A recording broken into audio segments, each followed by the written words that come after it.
As a first step toward restoring transparency and accountability to government, we will also reverse the overclassification of government documents, and in the coming days, we are going to make public remaining records relating to the assassinations of President John F. Kennedy, his brother Robert Kennedy, as well as Dr. Martin Luther King Jr., and other topics of great public interest. The truth may finally be coming out, and it seems the first domino to fall will be the JFK files. You stated that you will release the files, all of the files, as it relates to the JFK assassination. And by the way, this is his desk.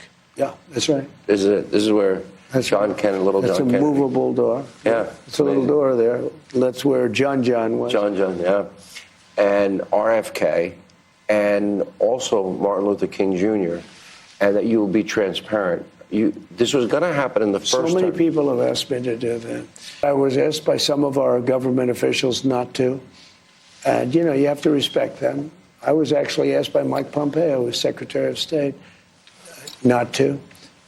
And I felt he knew something that maybe, when he asks you not to, you sort of say, why? And he felt that it was just not a good time to release him. And you might ask him why. Maybe he'll deny that even. And so I didn't release, but I'm going to release him immediately upon we're going to see the information. We're looking at it right now. He said Mike Pompeo called him and said this would be a catastrophe to release these. You need to not do it. And then, I want to say again, I think Mike Pompeo is a criminal. So that's my view. He's threatened to sue me for saying that, but I hope he will, because that's true. But that kind of tells the whole story right there, right? That the CIA is... Well, yeah. So that's why would the CIA be trying to keep these files classified if they had nothing to do with the murder? I spoke to someone who'd seen the documents, 2 years ago, and I got one fact out of him, which is, yes, the CIA was involved. So I thought that was news. So I went on TV and said that. The next day, I was driving back, and I got a phone call from Mike Pompeo's lawyer. Mike Pompeo was the Secretary of State, but before then, he was the director of the CIA. His lawyer called me and said, you should know that anyone who tells you the contents of classified documents has committed a crime.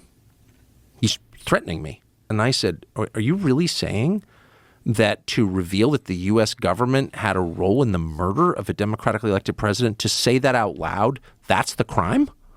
What about the actual crime, which is murdering a president? So will the documents meet the hype?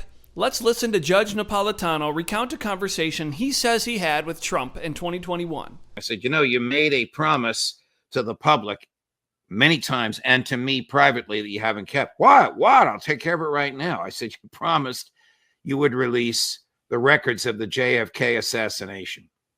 He said to me, Judge, if they showed you what they showed me, you wouldn't have released it either. And I said, who's they and what did they show you? And then he said, Judge, someday when we're on the phone, and then he raised his voice, and there aren't 15 people listening to the phone call, back to a normal voice, I'll tell you.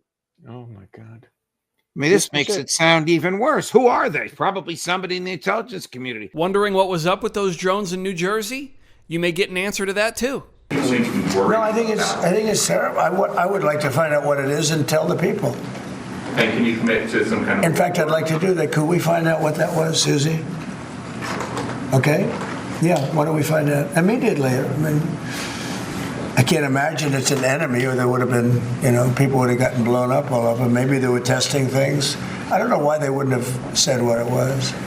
While we're at it, how about some honesty with what happened in Vegas? How about we finally let whistleblowers reveal what they know about UAPs and who is piloting them? Has the government conducted secret UAP crash retrieval programs, yes or no? Yes. Okay, were they designed to identify and reverse engineer alien craft, yes or no? Yes. We really should know a lot more about this guy. And of course, how about learning a little bit about what happened here? If that sounds crazy, listen to what the future FBI director has to say. You're talking to a guy that's read the entire JFK file. You've seen all the secret stuff? I've seen all of that, and I've seen the 7 pages of the 9/11 report. I've seen it all. So the 7 pages of the 9/11 report, yes, overnight, that needs to come out. I'm telling you, that's got to go. And there will be some people that are pissed off. More than anything, I'm sure you want to hear about the Epstein list. A lot of big people went to that island. But fortunately, I was not one of them. It's just very strange for a lot of people that the list of clients that went to the island has not been made public. Yeah, it's very interesting, isn't it? Probably will be, by the way. Probably. So if you're able to, you'll be... Yeah, I'd certainly take a look at it. But yeah, I'd be inclined to do the Epstein. I'd have no problem with it. Who has Jeffrey Epstein's Black Book? Black Book? FBI.